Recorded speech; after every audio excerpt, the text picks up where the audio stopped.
Father Sylvester Kumbe Telsul, Development Coordinator, Damango Diocese. I'm Charlotte Sonyema. I'm representing our congregation, Franciscan Missionaries of Mary, but I'm coming from the Diocese of Wa. Georgia Colley, representing the Justice and Peace, God's Soul Diocese.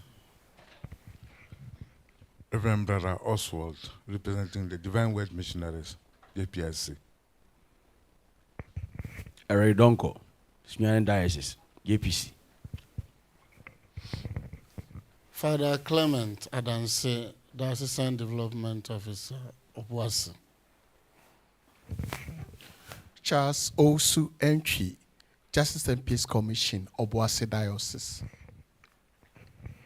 Brother Basil Nubelier, Brothers of St. John of God, Goverdia Community, representing the congregation or the order. Reverend Brother Johannes Tawi, Brothers of St. John of God.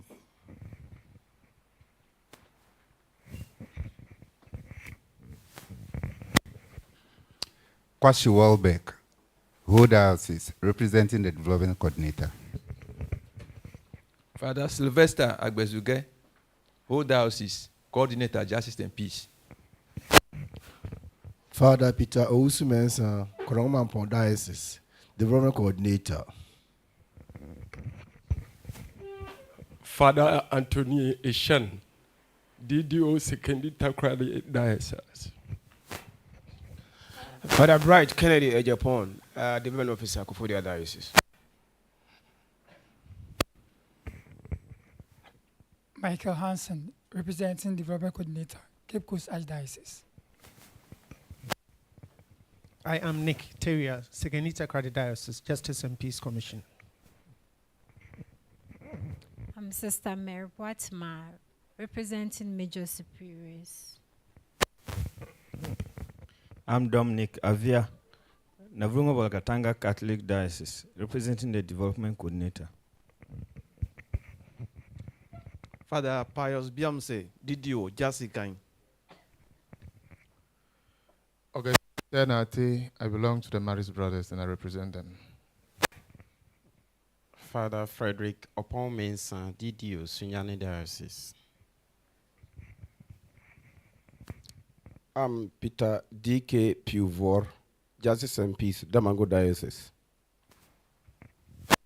Father James Jed Chinyapo, DDO Keta Akachi Diocese.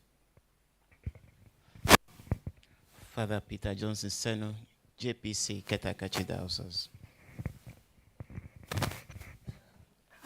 Maria Ellen Mendy, representing the the Development Coordinator. Thank you. Go also. Sister Louisa Ayura, Society of the Holy Child Jesus, from the Gods, Cape Coast Diocese. I'm representing Major Superiors. Thank you.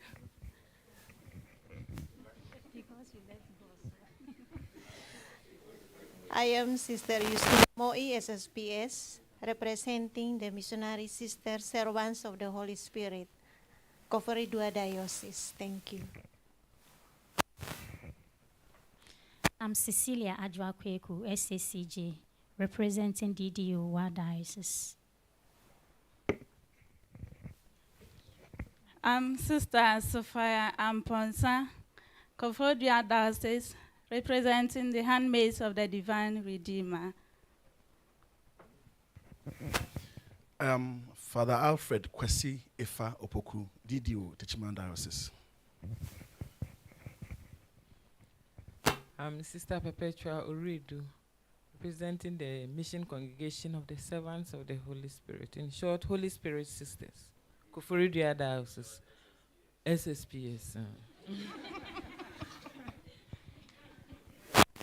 I'm Comfort Asitic, Tamale Archdiocese, Justice and Peace Commission.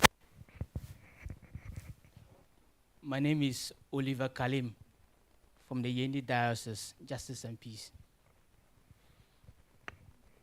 So, Father Vincent Amuzu Asafo, SVD, DDO, Apostolic Vicariate of Donkokrom.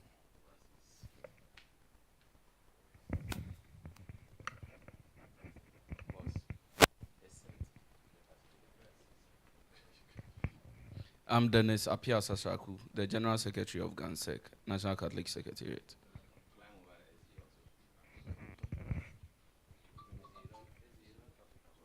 I'm Father Edwin Terence Ajima, Director, Center for Human Development, NCS Accra. My name is Diodone Kofi Davo. I work at the National Catholic Secretariat.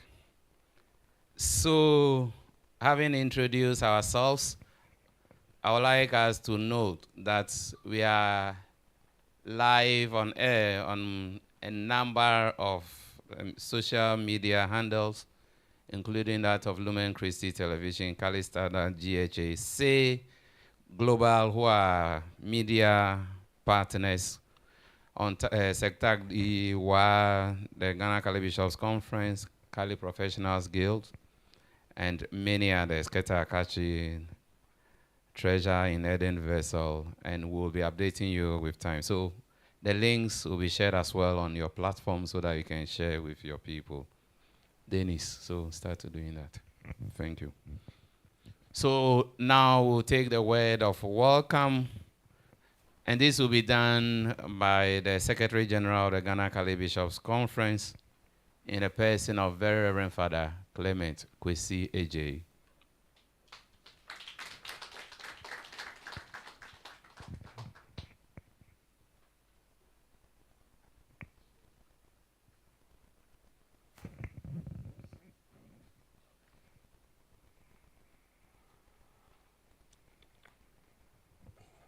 My dear brothers and sisters, I'm happy to be here this morning to join you in this program. And may I seize this gracious moment personally and on behalf of the Ghana Catholic Bishops Conference to welcome all of you to the Diocesan Pastoral and Training Center, Koforidua. This is actually one of the last major trainings of the advocacy program of the GCBC Laudato Si Action Program this year, 2023. 6 training sessions were planned for Goal 6 of the strategic plan, which focuses on change of mindsets and lifestyle in respect of the care of the environment and also ensuring moderation in man's use of the natural environment. The project is titled The Pastoral Journey Towards Achieving Ecological Spirituality. It calls for personal, professional, and social change of mindsets, lifestyles, and ensuring conscious modesty in respect of the natural environment. Let me kindly give you an overview so that we shall all be ad idem in respect of this program. Just a summary from the beginning to where we are so that we all work together. The training began with a project launch on 16th March 2023 at the main conference room of the National Catholic Secretariat, Accra, in which government agencies, including Ministry of Land and Natural Resources, mining companies, Christian Council of Ghana, EPA, traditional and religious leaders, politicians, senior management team of NCS, and other relevant stakeholders attending the session. The purpose was to galvanize the needed effort in protecting the natural environment. There were 70 participants. Father Emmanuel Abekwe, formator at the St. Peter's Regional Seminary, Pedu, Cape Coast, facilitated the topic, Ecological Spirituality, Rediscovery of Religious Vision of God's Creation and Man's Relationship with the Natural Environment in a Spirit of Wonder, Praise, Joy, and Gratitude.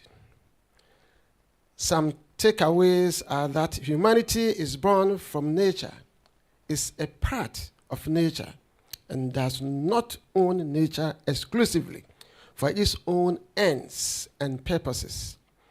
Humanity must stop using the natural world and our atmosphere as a toilet for its pollutants. Humanity cannot treat and use the natural world as an infinite extraction, resources, and treasure chest. It must stop all over exploitation of the natural world, which harms current and future generations or other biological life forms. Humanity has not been given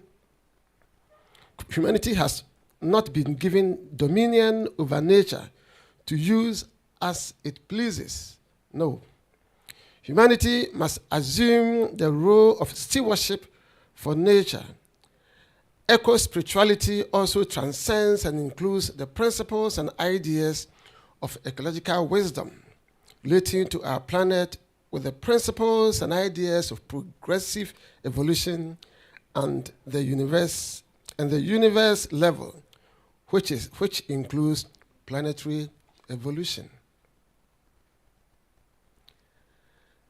Father Charles Buampong Safo, the Assistant Secretary General, facilitated the second training session on the topic, using liturgical celebrations, sacraments and sacramentals, to reawaken people's consciousness on the natural environment.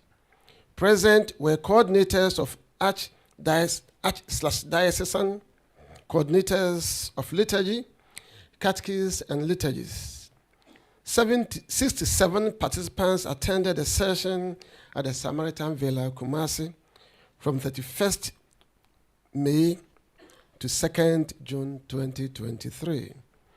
The key focus of this session was Pope Francis's concern for ecology and the environment in relation to the Church's liturgy and sacraments, especially the Eucharist. How Christians pray liturgically, especially at the Eucharist, should inform Christian ethics, including our care for our common home.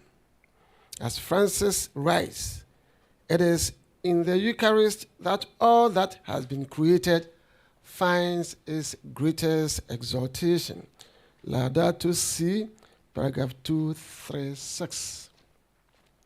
My dear brothers and sisters gathered here, the third training session was held at the Diocesan Pastoral Center, Koforidua here, from 26th to 28th June this year. That's a few months ago. And was facilitated by Father Simon Appiah of University of Cape Coast. The theme for the reflection was Theology of Morals, Values and Sin. Participants were school chaplains, coordinators of Holy Childhood associations, and teachers from guidance and counseling unit of the senior high schools drawn from the various archdioceses and dioceses. The total number of participants was 72. This session helped to reflect on how humans ruined the earth and how sin also ruined humans. Very interesting indeed. The violence present in our house, wounded by sin, is also reflected in the symptoms of sickness evident in the soil, in the water, in the air, and in all forms of life. Pope Francis writes, what is imperative is offering the world as a moral vocabulary for talking about climate change, shifting global attention from the macro solutions of policy summits to the personal ethics of environmental stewardship. The change must begin from you and me, the individuals. The fourth session was also held here. That's almost 2 months ago, August 16th to 18th. For 73 participants, including the Laity Council, Youth Council, and the Executive Board of NUCPA from the various dioceses and vicariate. The orientation of this training workshop was grounded on practical implementation of Catholic social teaching in personal, professional, cultural, and social areas of life in respect of preserving the sanctity of the environment. The tradition of Catholic social teaching encourages a process of one, looking at the social justice issues as they affect society. See, share, look. 2, understand what is happening and why it is happening. Judge, bua. Use your mind. Make the judgment out of it. 3, discerning the actions needed to respond. Act. Ye bibi wo ho. Don't sit idle. That doesn't concern you. These are the pillars. You have to see, active. You have to judge, active.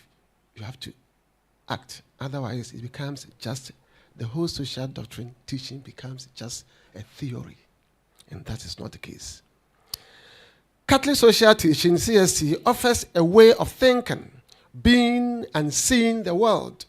It provides a vision for a just society in which the dignity of all people is recognized and those who are vulnerable are cared for. It consists of an interrelated body of Catholic social thought and principles which can be used to reflect on and guide how we relate to one another in our local and global communities. And must begin from you. It is ever more compelling nowadays to practically and concretely apply this social thought to the problems of the environment as individuals and groups as captured in the statement of Pope Francis's An Authentic Faith, which is never comfortable or completely personal, always involves a deep desire to change the world, to change your community, to change your environment, to transmit values, to leave this earth somehow better than we found it. Is that what is happening today? This is from Pope Francis in his book Evangelii Gaudium.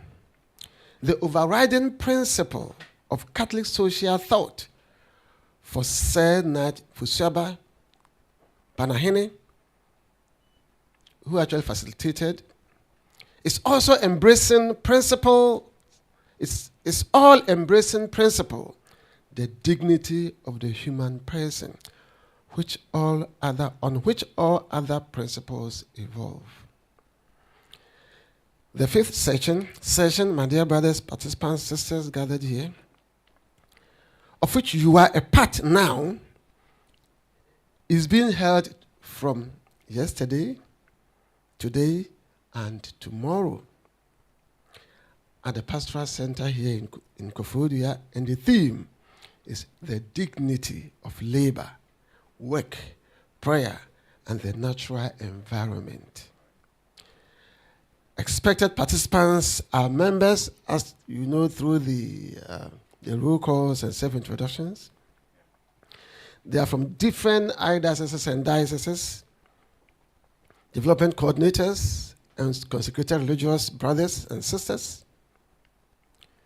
And Madam Clara Cassetti, the one sitting behind me, the only lady sitting among those behind me, beautiful, eloquent, legal advisor to the Ghana Catholic Bishops' Conference, will very soon address the theme, so I need not talk about it. The purpose is to constantly be aware of our responsibility towards environmental protection and dignity of life. Everything is about the dignity of life. If you look at it from that lens, you understand whatever you are going to go through today. Human beings who belong to the earth always rejoice in the beauty and wonder of what the earth beholds. That is the skies, the land, water, and life in all diversity. Therefore, making the earth home to human beings and all living creatures. We are not the only ones living here. The creatures, the tree, the path, the field, the vegetables, the water, they are all part of us. Though the earth has been so good, human beings, including you and I, have rendered the earth uninhabitable for many species of life. The lands, as a result, are becoming barren, water reservoirs poisoned, and skies fouled. There are many concerns and observations on the environment. Despite these observations, many people have continued to fear that serious threats to the well-being of humans and to the environment as a whole are seamlessly expected. And I seem to agree with them. Constant and organized way of reflection on our actions is the way forward, the only way forward. I can prophesy for now. The 6th session, and that will be the last session, will be held in Accra next month, November 28th to 29th. And you agree with me that this session is about review. And selected persons will help to debrief feedback from various training workshops in order to chart a sustainable pathway for addressing existing and future local environmental situations in our various archdioceses, dioceses, and the vicariate. As an exit strategy, this project will continue in the dioceses without donor funding. I pray that we get some donors. Pray hard. But don't put all your hopes on donor funding. Do something. Organize something. Hence, a forum for reflection is necessary to keep skills and knowledge acquired during trainings and other interactions alive at all levels of the church in Ghana, among people of goodwill and among all stakeholders. My honorable participants, I am particularly learning something new about our programming at the National Catholic Secretariat, because I was appointed some few months ago, I think 3 months or so. So I'm learning, and it's not easy. The mode of execution of this project brings together all relevant heads of departments and directories, commissions and units. Such a novelty is not at all personal credit to me, no, but how our efforts at this level and this moment can devolve to every corner of the Catholic Church in Ghana. And it depends on you, my dear brothers and sisters in Christ. These heads already mentioned continue the training at their meetings and planning sessions. How I wish you can do same after this training. I give thanks especially to the organizing committee headed by our venerable brother, Father Terence Ajuma and his team. I cannot preempt the capabilities of the resource person, and I don't hope to do so.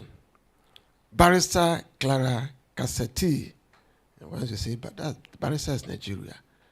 Clara Kasati Esquire, my fellow and learned friend of the legal fraternity and law family, I can only say to you, participants, you are most welcome to learning and fraternal environment. Thank you and have a fruitful deliberation.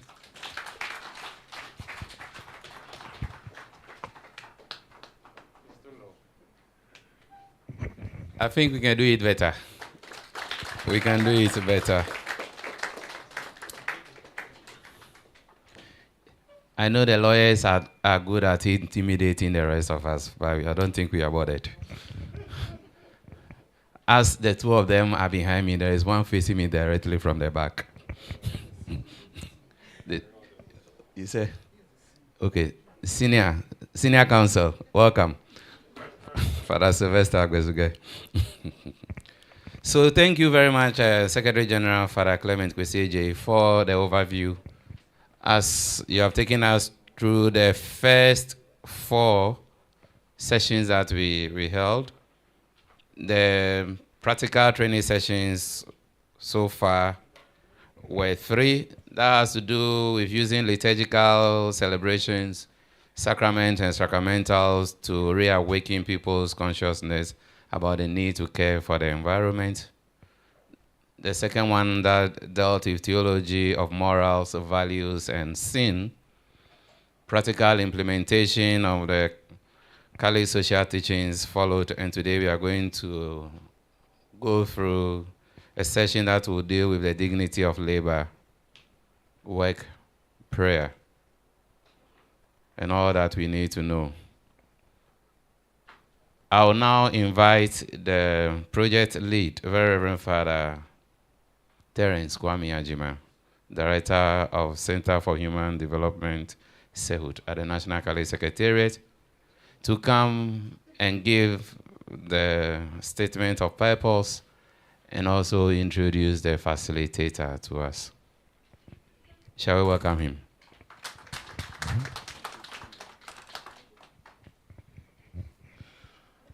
Let me first introduce the resource person to us.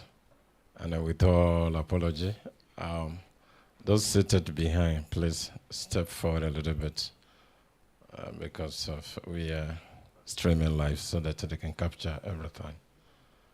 So please, those behind.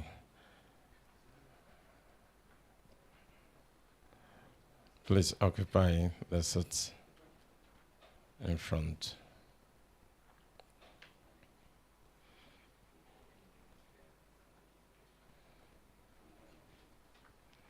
With all apology.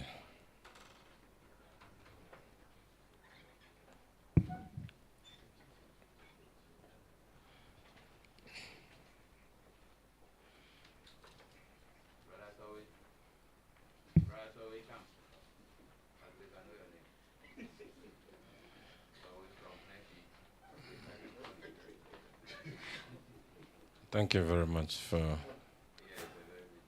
notice the wonderful quality of the Catholic Church, obedience. Thank you very much. I introduce to you our facilitator for this session today. Her name is very simple. That's the way she wants to be addressed. Clara K. Kasati Esquire. Clara is a lawyer with a multidisciplinary background. She is the founder and current head of Casa Law Firm and lecturer at the University of Ghana School of Law, where she is the program coordinator for Master's Degree Program in Law and Master's in Law, Master's Degree in Law, and also in micro, small, and medium enterprise. It's a program being introduced now. And a member of several committees at the University of Ghana, including the Status Review Committee. Since being called to the Ghana Bar, having graduated at the top of a class, recipients of the prestigious John Massassava Prize given to the best overall graduating lawyer, Clara has advised, researched, and written legal briefs to several international and multinational companies, international law firms, international non-governmental organizations, and civil society. Clara has also liaised with Parliament, public bodies, and foreign lawyers on several legal issues bordering on law and regulation.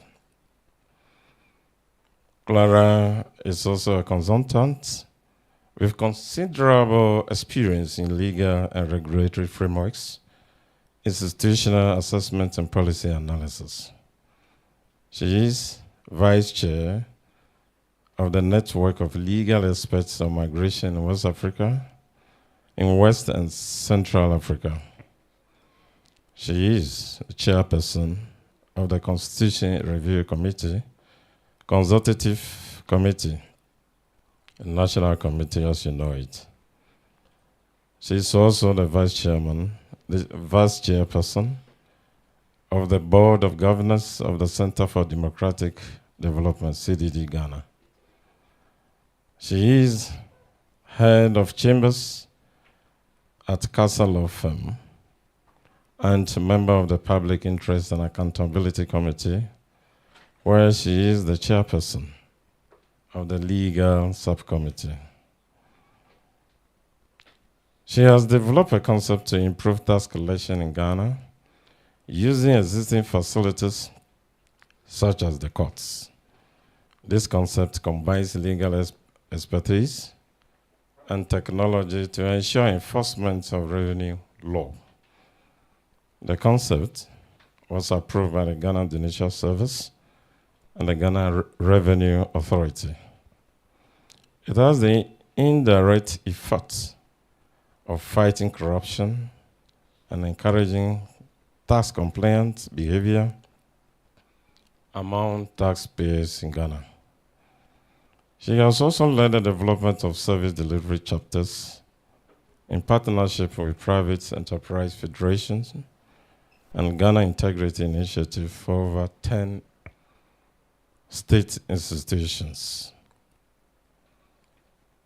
Our beloved Clara contributes to legal education, political institutional development through several engagements with the media and public entities on relevant national issues, as well as the publication of legal articles.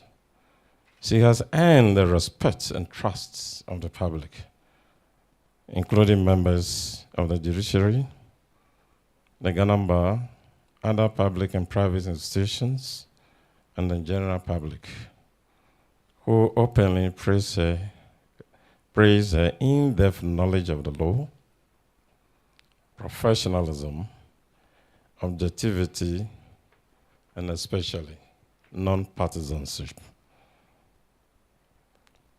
My beloved friends, she has earned respect from the public, and many of us who admire her from a distance. She's so great, a wonderful lady, and a Catholic lady. Many consider her an inspiration, and I have no doubt that you have the same impression about her today as it runs to you through the course. My beloved friends, put your hands together for our facilitator, Clara K. Kasati, Esquire.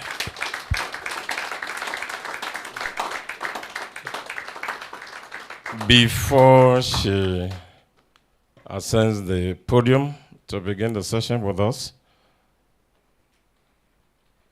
let me state the purpose for which we are here. And it's very simple, which I put in this statement. The beginning of everything, it's small. But every small thing leads to greater things.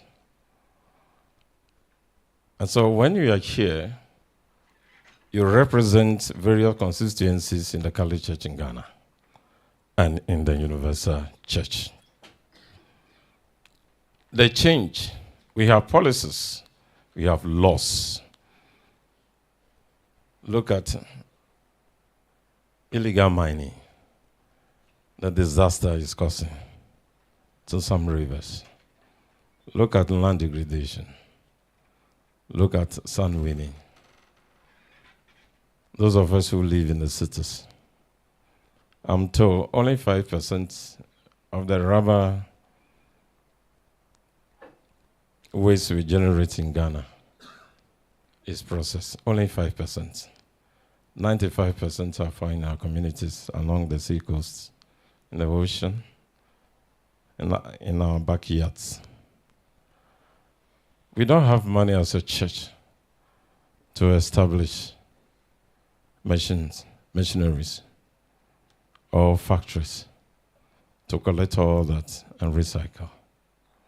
But we have a strong voice, advocacy, which comes from the Latin word advocare, to call together. That is why we are called together this morning. So from here, we decide together, we learn together, we decide together, and we take actions together. Let you and I be a change. And through you, it gets to others. You are most welcome. Thank you very much. And now I invite the resource person to take the podium. Thank you, Father Terence Edwin Kwame Ajima. Even though Father Terence has given all that he had to say about Clara, he left one important information out, maybe out of small jealousy. The fact that though we are in October, Clara was not born in October like the Secretary General. Though Father Terence was born in September, Clara wasn't born in September. But a proud Aga is born like Dennis and myself. That is the only reason why you can't say that. So Clara, you are now invited to take the thing. Thank you very, very much. Yes, I was born in August, specifically 11th August. And thank and thank you very much, Father Terence, for that humbling introduction of me. I actually felt as if I was being introduced to myself as well. I'm humbled by the introduction.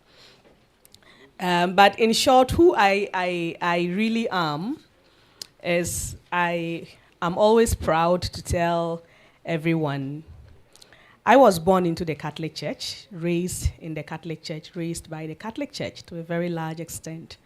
So to a very large extent, I am the product of the Catholic Church. And so for all the good values that I may have, it is thanks to the Catholic Church.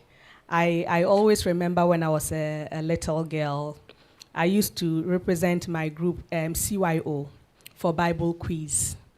And any time that we needed to go out of our community to go and contest in Bible quiz, I always had a difficulty telling my dad, because I knew that my dad would not, under any circumstance, allow me to leave the community. So anytime it involved going to another community, I struggled to tell my dad. So I developed my own way, which was that I would do all that was required of me. I wouldn't tell my dad in terms of asking permission. I would write a note and leave it on the table. And then I would wait when it's about getting to time for us to take the trust key and go to the place. Then I would meet my colleagues at the place and then go. And then we'll go and do the competition. But then I knew I had created problem at home. I would, of course, tell my dad where I was and what I was doing. And now when we were now coming back, I would tell the priest and the church leaders that this is what I had done at home. So if I go home, they will kill me. My dad would kill me. And as little as I was, the church leaders and the priests had the patience to take me home, to go and explain to my dad, and then, of course, get my dad to understand that I wasn't up to anything bad, but that I was representing my group on Bible quiz. And I usually would come home with an award or two from the Bible quiz. And then, of course, then that way my dad would let me go. And then with time, my dad came to understand that it was church work and that I wasn't up to anything bad, and that, of course, I would go only for church work, and then I would be back. The church, it was in the church that I realized a lot of my talents in terms of poetry, music, singing. So the church has been it for me, and I am grateful and humbled to be here today with you. Thank you very much. I won't talk a lot, but I met Mr. Samuel Atenga. He reminded me this morning when I used to go to the library. And that is how far church people have helped me. I remember I used to come and borrow 2 books. I think we could take 2 books at a time. But I would finish reading them within a short time, and then I wanted more books. So with time, I asked to take 3 books. And then eventually, I remembered someone, but when I now recollected this morning, I remembered it was Mr. Samuel. One day I came, and then he said, "Are you sure you've been reading the books? Because you always bring them back within a short time." I said, "Yes, I have." And then he took the books from me and told me that, "Okay, tell me what was in this book." And then I would narrate the story. "What about this one?" I would narrate the story. And so he realized that indeed I was reading the books, and then allowed me to take 3 books at a time that I could read and then bring. That was, the library became my world. And then eventually, I believe Mr. Samuel, and I don't know whether Mr. Samuel remembers, but I remember that the library board gave me an award for being the best user of the library, because I was there all the time to go and read. So I am a proud Catholic, and I'm happy and humbled to be here with you today. Thank you. So now to the business of today. The topic is very simple. It's a topic that already has been exhausted from Mass up to what has been said. I should come this way. Okay. It's a topic that has been exhausted already from Mass. It's the dignity of labor, work, and prayer, and the natural environment, the role of responsive leadership. As a teacher, I always like to go by an overview. So forgive me for this, but this is part of what has become also part of my personality, if I can say that. So just a brief overview. The introduction has been done already, so I'll give a background to law, rights, and the environment, and the role of the Catholic faith in creating a fairer society. The reason I want to talk about this, the background, is that lately the church has become the favorite bashing boy of some people when they want to complain about this, and they say religion that for a lot of things negative. It is because a lot of them probably don't remember the background or don't know the background. So I just want us as Catholics to remind ourselves of the role that the Catholic Church has played to realize the kind of world that we have today, where you and I can have our rights respected.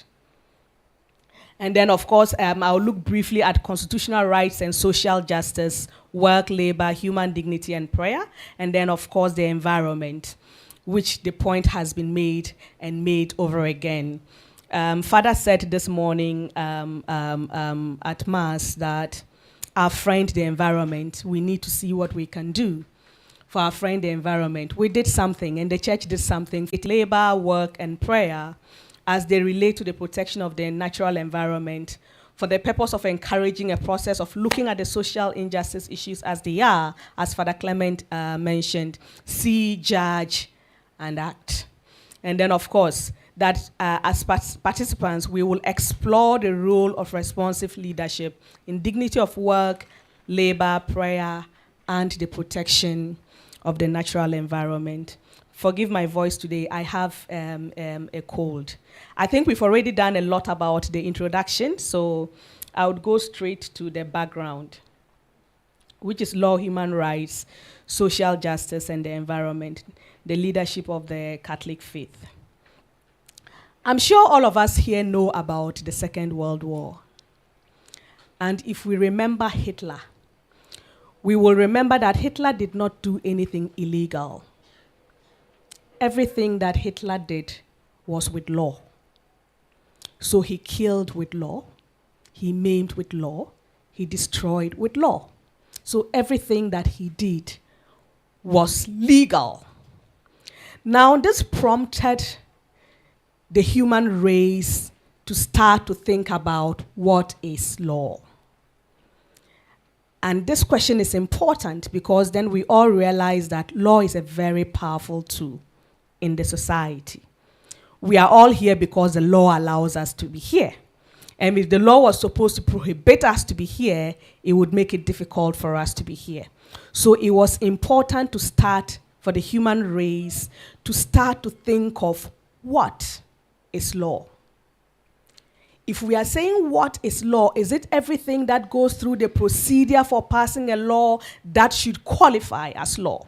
So that if Parliament meets up, no matter what they pass, they go through the procedure. If you take the 1992 Constitution, for example, it gives you the process of passing law. Does it mean that if you go through that procedure and pass law, whatever you have, it is law? Most people said yes, that would be law as we know it. But people of Catholic faith, including priests, Catholic priests, said no, that cannot be law. For law to be able to elicit compliance, it has to take into consideration certain standards, and that the concept of the natural law was born. That if any law is supposed to elicit compliance, it should be consistent with natural law. And tied to natural law is natural rights, which is that the dignity of the person, that the human being is a rational being with reason. And so any law that is going to be passed must always bear that in mind, the dignity of the human person. And that the human person has certain rights that no law should be able to take away, called the natural law, the natural rights.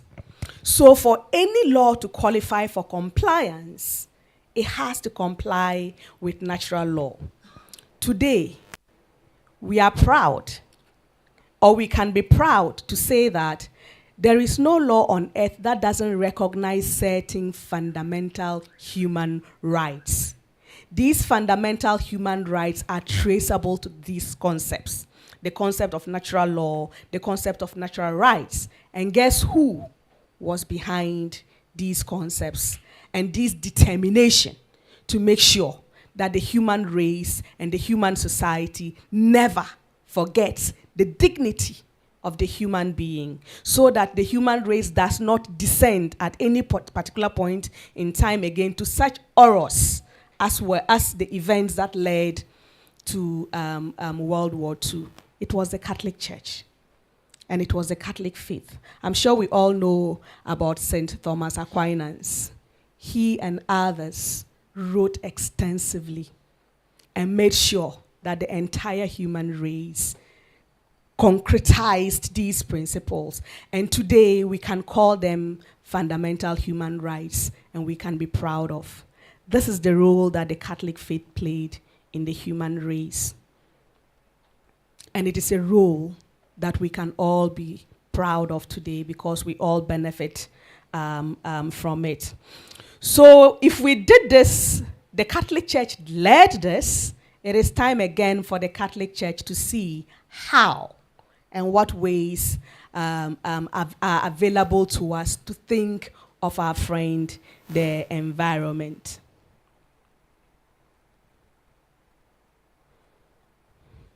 So today, although there are different variants, if you now go into legal jurisprudence, there are different variants of natural law and natural rights, but the fact cannot be denied that the legal conception of the human being as an end in themselves, which concept would become the foundation for the conception of human rights, that humans are entitled to certain rights and that these rights are universal, fundamental and inalienable, are built on the natural law concept of natural rights, respect, and then and these concepts are deeply rooted in the Catholic faith, and they were given form by Catholic priests, and then other persons would latch onto them and continue to develop them up till today. So even in positive law as we have it today, the Catholic faith led the setting of the standard that it has to comply with. So we have Parliament, but Parliament knows that when it is passing law, it must comply with certain minimum standards that must always include. Just briefly, let's look at what some of these rights have now found themselves in. If you go to Article 15 of persons shall be inviolable, no matter who they are.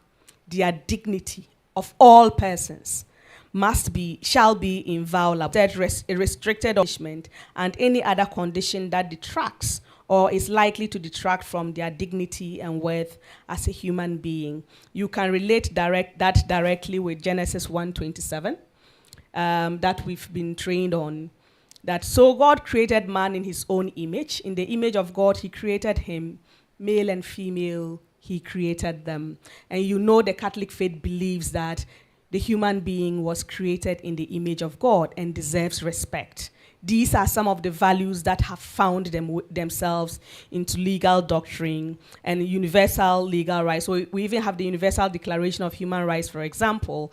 It captures the dignity of the person and the universality of human rights. And then when it comes to work, yes, it is, apart from all of these things, it's also a constitutional right. If you take the Constitution, for example, it says that every person has the right to work under satisfactory, safe, and healthy conditions and shall receive equal pay for equal work without distinction of any kind, inclusivity. So the dignity of work and labor has its roots both in religion, or both in the Catholic faith, and certainly in our constitutional work, and as constitutional doctrine. And it includes that every worker shall be assured of rest, leisure, and reasonable limitation of working hours and periods of holidays with pay, as well as remuneration for public holidays. You can compare that to Exodus or Matthew 26, where it says all workers should be paid a just and living wage. And then, of course, remember the Sabbath and keep it holy, that we should rest. The Constitution demands same. Every worker should have rest, and every worker is entitled to just pay without distinction of any kind. So these are principles, values rooted in Catholic faith that have shaped legal thought to a very large extent. And then, of course, they include the fact that, so that is it for, in short, if you take words that as well. But the thing that we must remember is not just about rights, we also have duties. And the duties here, if you take Article 41, for example, it says that the exercise and enjoyment of rights and freedoms is inseparable from the performance of the duties and obligations, and accordingly, it shall be the duty of every citizen to work conscientiously in his lawfully chosen occupation. So when we work, the constitutional obligation is not just show up for work, we must work conscientiously in our chosen occupation. And that if you take Colossians, for example, you can see the correlation there, that whatever you do, work heartily as for the Lord and not for men, knowing that from the Lord you will receive the inheritance as your reward. You are serving the Lord Christ. So we know that work is all have a right to work. And work certainly is dignity. Now, the problem has come with work and what that has done to the environment. We have all, not all of us have chosen the same. We have all chosen different kinds of work.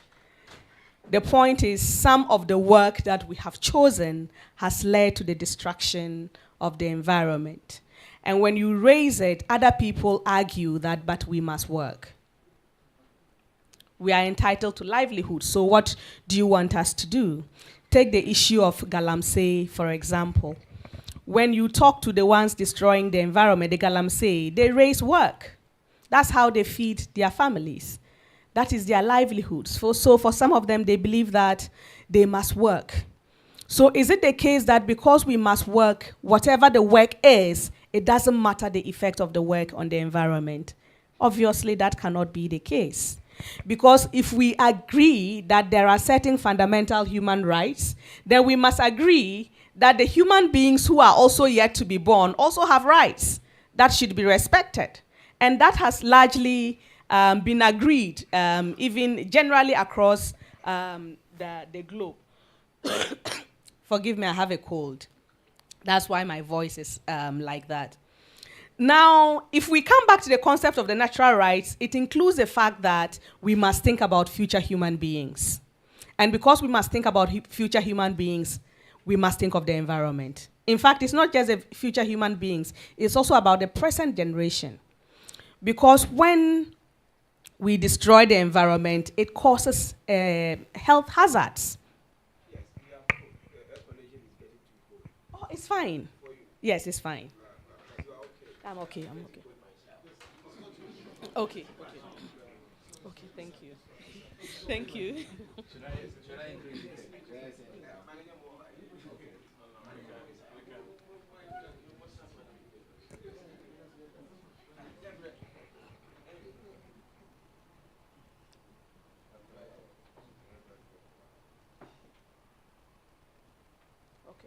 Okay, can I continue now? Now, if you go to a lot of the mining communities, there are a lot of them that suffer all kinds of sicknesses and diseases because of what work has done to their environment. I met a Nigerian lady who is an Igoni, and then she was telling me that the water that they get from their taps, you can still see oil in it. Yes. They've almost forgotten what clean water is like, because their environment has been so degraded that it's become a way of life. People drink virtually all this pollution. Babies are born, that's what they drink. Of course, you can guess what that means to the life expectancy among those people. So can we really say that in degrading the environment that way, we are respecting human dignity? People who can't have access to clean water to drink, what does that mean for human dignity to such a people? So although, yes, we all must work, we all must agree on how we can work in a manner that respects the environment for all of our sakes, as well as the sakes of the future generation, because they have rights.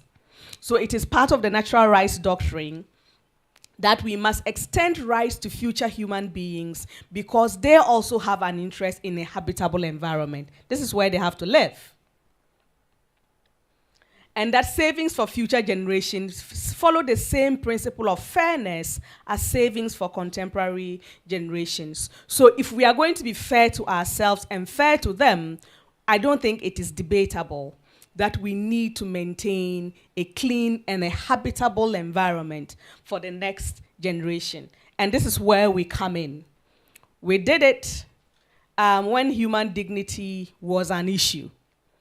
Now we are called again to do something because the environment is an issue right now. So Catholics, I believe, have both, they have legal, moral, and religious duty to protect the environment for both the contemporary generation and future generations. So what are some of these duties? Let's start looking at the state, for example, and let's start looking at the legal duties. I'm sure you will forgive me for going there first. So if you look at Article 36(9) of the 1992 Constitution, it says that the state shall take appropriate measures needed to protect and safeguard the national environment for posterity, and shall seek cooperation with other states and bodies for purposes of protecting the wider international environment for mankind. This is the duty of the state. And we have an obligation to green Ghana